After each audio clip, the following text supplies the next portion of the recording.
this is the opinion of myself. This is what I have observed. This is from my experience, and this is what I see.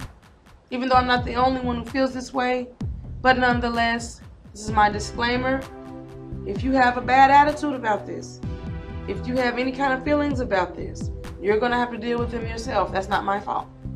Moving on. But I like it. I really do. I like the male authority that he, you know, he's a black man, you know what I mean?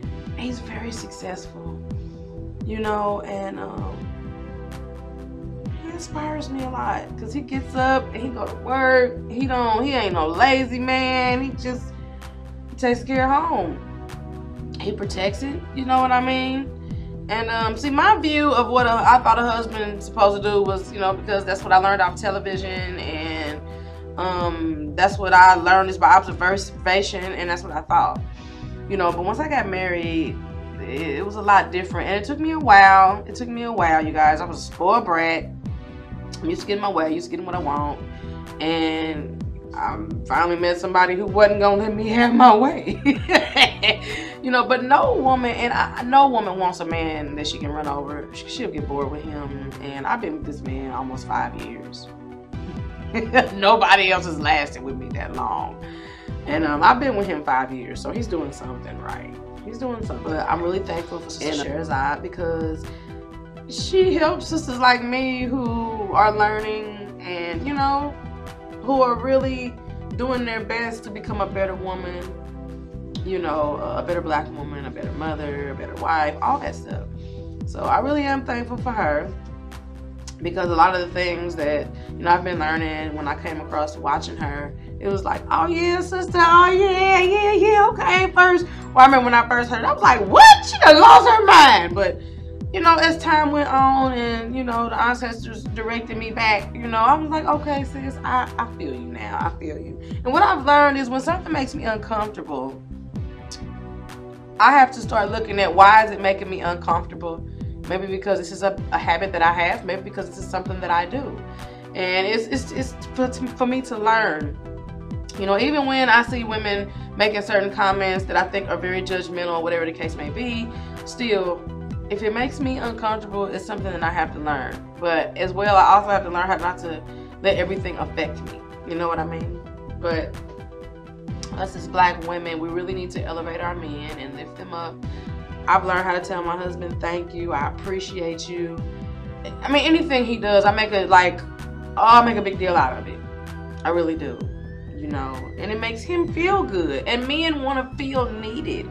No man is going to be with a woman that he feel like don't need him.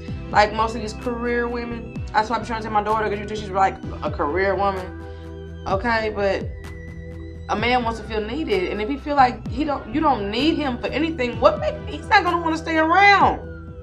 If you feel like you're so high maintenance that he can't afford your lifestyle, he's not gonna be with you. He may have sex with you, but he's not gonna want to be with you because you're too high maintenance. You're trying to be like the Caucasian woman. But career-minded women be wondering why come they can't find a good man. He don't feel like he needs you. Shit, you can do everything for yourself. I can buy my own car, my own thing, I don't know, man do this, but that's why you don't have no man. That's why you don't have no man. You don't need one. Humble yourself a little bit so God can come in your life.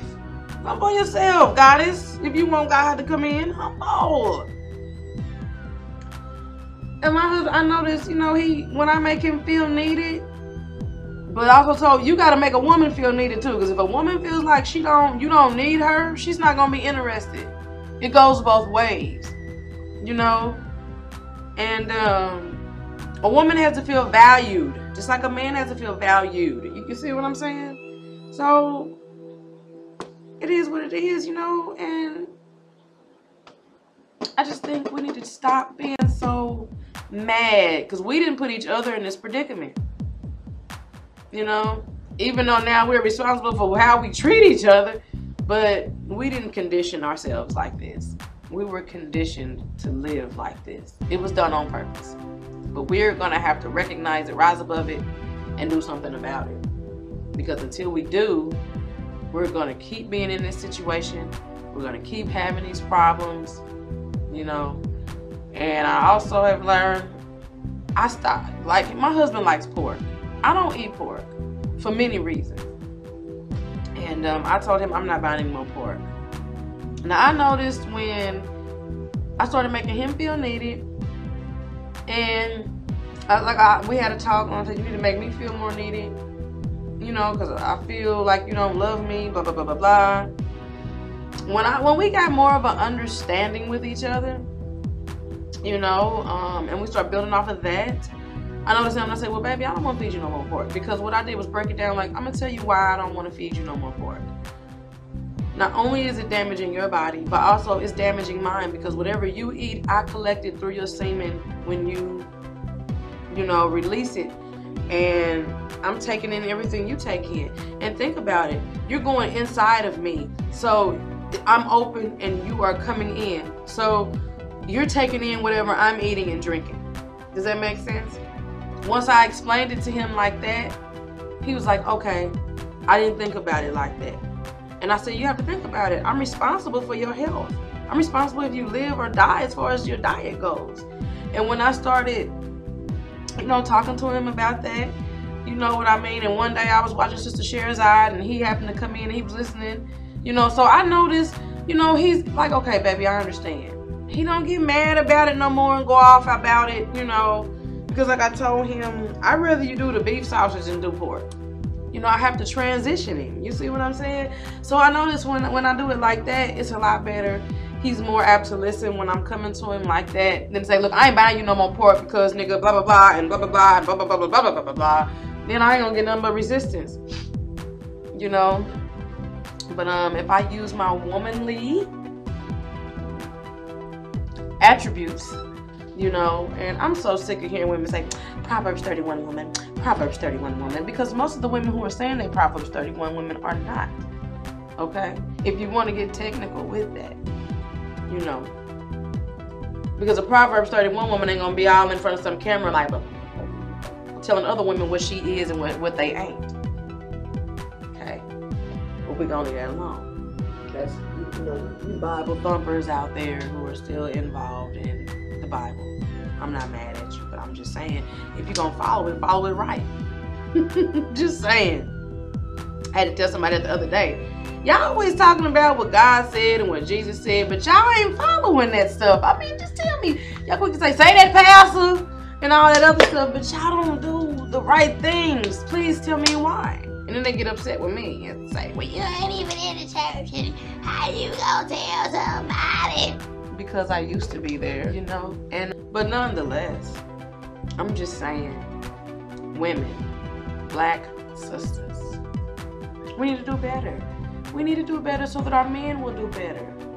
Seriously, they come from us, you guys. How you think they're gonna get straightened out? Through us. And you don't have to agree with me. I'm just keeping it real. We have to support our brothers and everything they're doing. Because I remember somebody gonna tell me, how you gonna put money in Dr. Umar? Because you ain't talking about having no school for all black children. So, if the brother, and I see his attributes, and I see what he's talking about, okay, it ain't just lip service. The brother is doing things. So I'm gonna support him. If I see a sister doing the same thing, I'm gonna support it. It's not about that's we are afraid of everybody else making it before us. If he make it, we all make it. If she make it, we all make it. If we're thinking about group economics for blacks, you don't have to agree with me. We don't have to agree. But the truth is the truth. We can't keep integrating and expect our people to be healthy, to strive, you know, to thrive rather. How are we going to continue to do this? This system is not conducive for us. It is for the ones who can maneuver. And let's be real. This light skin is more comfortable for them white folks than their dark skin is sometimes. Now the dark skins, when they be black, they're more accepted. You know, but they expect us lighter ones to blend, you know, because a lot of us, we like that light privilege that, you know, I've never received it. And well, I'll take that back. What I did notice is, like, I used to go and eat around all Caucasians. For all you black people that think I hate white people, that wasn't the reason why I'm so angry, because I was always around them. I had white friends and all that good stuff, okay, before 2010. That's what y'all don't know about me. I ate where all the Caucasians ate. Because I didn't get the issues that the black folks was giving me. So I would go where I could eat in peace. You know? And I would shop around them. Because the best foods is where they live at. Okay? So, I kind of lost my train of thought, you guys, what I was talking about. Oh. And I noticed when I wouldn't have to stand to wait to be seated. None of that. But as soon as I brought my dark man, I would have to wait to be seated. And I'm like, what the? Or my dark sister, I'd have to wait.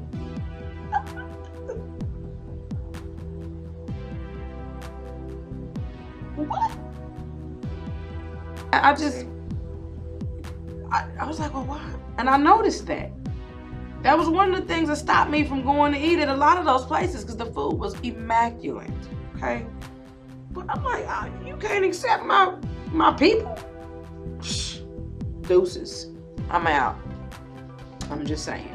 So most of y'all who think I'm just so hateful, I'm not. I'm really not. I was for a minute, because I had never been introduced to all that information until YouTube. And I started doing my own research, and I started seeing it for myself. You know, and yeah, for me to think I was a slave still, that was like hurtful. You know, it hurt my heart. I thought I was free. You know?